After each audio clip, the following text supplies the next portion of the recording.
A ideia surgiu porque nós percebemos que havia uma lacuna muito grande na área, né, de livros voltados para o ensino de compreensão e de leitura.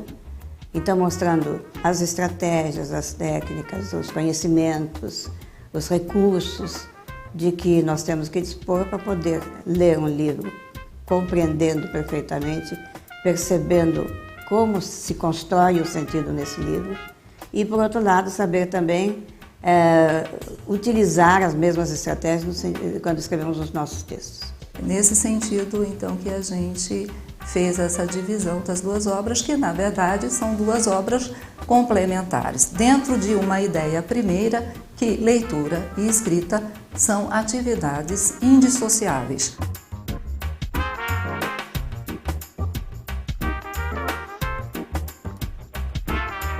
Meu nome é Wanda Maria da Silva Elias, sou professora, trabalhei então em escola pública, em escola particular, no ensino médio, no ensino fundamental 1, no ensino fundamental 2. Atualmente eu concentro as minhas atividades docentes na graduação e na pós-graduação da PUC de São Paulo.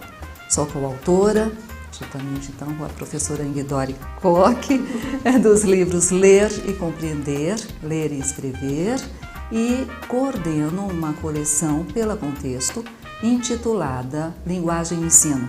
É uma coleção que se volta especialmente para professores. Meu nome é Ingridori Grunfeld Vilaça Koch e a profissão professora. Eu fui professora de todos os níveis de ensino, fundamental, médio, superior, pós-graduação, e é um caminho ao qual eu dou muita importância, porque ele me ensinou muito. Eu sou autora de vários livros, mas eu vou dedicar atenção a esses dois livros, o Ler e Compreender e o Ler e Escrever. São livros escritos numa linguagem simples, com muitos exemplos, ilustrações, etc., para chamar a atenção mesmo e para esclarecer melhor os conceitos teóricos.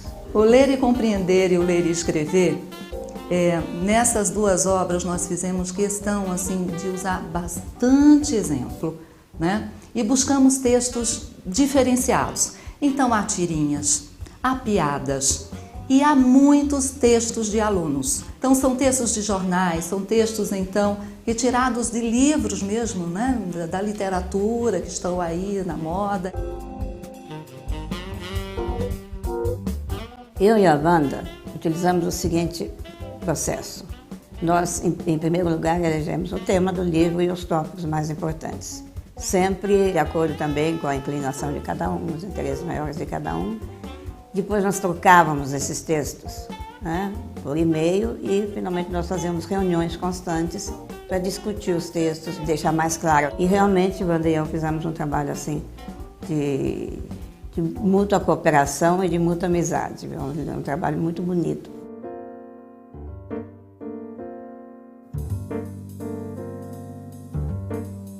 A Ing e eu, nós temos, assim, clareza de que os livros, né, o Ler e Escrever, o Ler e Compreender, não podem, né, ser usados como receita de bolo, para ser seguido ali indistintamente por todos, mas que esses livros, eles sirvam como amostras, né, da complexidade que envolve, assim, o texto, as práticas de leitura, as práticas de escrita. O professor precisa ter criatividade, ele precisa compreender o que está nos livros, mas construir o conhecimento dos alunos com base nesse material que ele está recebendo. E que a partir disso, então, professor e aluno possam melhor entender essas atividades e possam pensar, então, em aprimorar o seu desempenho, quer como leitor, quer como escritor.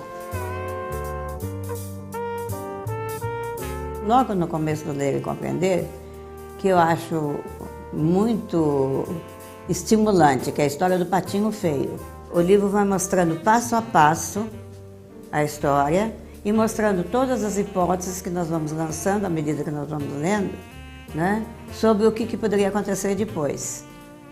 E realmente é um exercício estimulante. No finalzinho, Ler e Escrever, tem um texto, então, de um aluno de quarta série que chama Conversa de Louco. né? E, na verdade, o aluno, ele escreve o texto em forma de diálogo e, no final, então, ele justifica por que ele dá o título Conversa de Louco. E, na verdade, só no fim, então, que as pessoas conversam, um pensando que conhece o outro e não conhecem. E ali, naquele texto, o aluno revela a compreensão que ele tem, em termos práticos, da noção de coerência. E o professor precisaria estar atento a isso e aproveitar isso, essas produções, do que os alunos trazem em termos de conhecimento. Existe um outro muito bom, e também no Ler e Escrever, que é sobre, então, o aluno escreve demonstrando os conhecimentos que tem sobre o universo dos morcegos, então, né, dos vampiros, melhor dizendo. Então, ele diz que o nome é Vampirex, que ele gosta, então, de chupar sangue, que ele gosta de lugar sombrio, enfim. E numa produção como essa de um aluno de escola pública de 2ª série, o professor pode observar, a partir da leitura, o que o aluno demonstra que sabe sobre aquele tema e como ele constrói a coerência a partir do que ele demonstra ali, né, em termos de conhecimento, da concatenação das ideias, da seleção das palavras, enfim, é uma riqueza muito grande, né? E o professor precisa estar atento a isso. É um prazer imenso, porque eu acho que o aluno da escola pública é realmente o aluno mais necessitado, mais carente. E muitas vezes eles não produzem tanto quanto poderiam produzir por falta de um material adequado. E nós acreditamos, Wanda e eu, que realmente esse material vai trazer novos instrumentos, tanto para os professores como para os alunos.